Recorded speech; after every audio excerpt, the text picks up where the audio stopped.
बुद्ध हरे भरे पेड़ों से घिरे एक शांत मठ में रह रहे थे। एक चिलचिलाती दोपहर सुंदरिका नाम का एक धनी व्यापारी उनके पास आया, जो एक भव्य उपहार लेकर आया था। सुंदरिका अपने चालाकी भरे तरीकों और बुद्ध के बढ़ते प्रभाव के प्रति ईर्ष्या से भरे दिल के लिए जाना जाता था। सुंदरिका ने झुककर एक खूबसूरती से कढ़ाई किया हुआ वस्त्र भेंट किया, जो बेहतरीन रेशम से बुना गया था और चमकते सोने के धागों से सजाया गया था। माननीय बुद्ध, उसने कहा, मेरी भक्ति की निशानी के रूप में इस साधारण भेंट को स्वीकार करें। बुद्ध ने कोमल मुस्कान के साथ उपहार लिया। उनकी आंखें ज्ञान से भरी हुई थीं। उन्होंने सुंदरिका की चापलूसी के नीचे छिपी दुर्भावना की चमक को पहचान लिया। वस्त्र यद्यपि उत्तम था, लेकिन कोई साधारण वस्त्र नहीं था।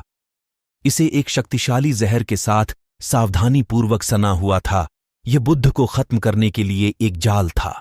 खतरे को भांपते हुए बुद्ध ने शांत स्वर में भिक्षुओं की सभा को संबोधित किया। मेरे शिष्यों, उन्होंने कहा, आइए हम इस वस्त्र की सुंदरता की सराहना करें। यह महान कौशल और कलात्मकता का काम है। फिर वह सुंदरिका की ओर मुड़े। कृपाशील व्यापारी, क्या आप यह प्रदर्शित करने के लिए कृपा करेंगे कि यह शानदार वस्त्र पहनने पर कैसा दिखेगा? सुंदरिका इस अप्रत्याशित अनुरोध से अचंभित रह गई। उसने सोचा नहीं था कि बुद्ध उसे वस्त्र पहनने के लिए कहेंगे।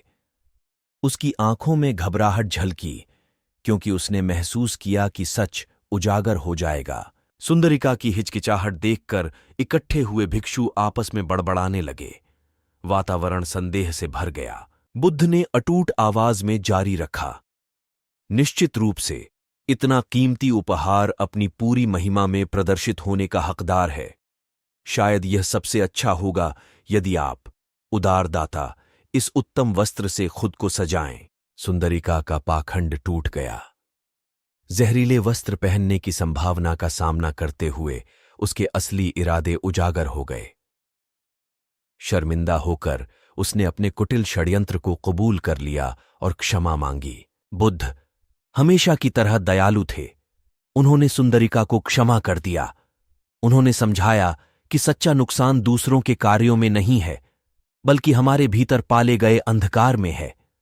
उन्होंने इस घटना का उपयोग अपने शिष्यों को विवेक, दिखावे से परे देखने के महत्व और क्षमा की शक्ति के बारे में एक मूल्यवान सबक सिखाने के लिए किया। सुंदरिका के असफल प्रयास की खबर दूर दूर तक फैल गई। बुद्ध के प्रभाव को कम करने के बजाय यह उनके ज्ञान और अडिग भावना का प्रमाण था। यह भी एक कठोर याद दिलाता है कि सच्ची शक्ति करुणा में है और बुराई पर अच्छाई से विजय पाने की क्षमता में है।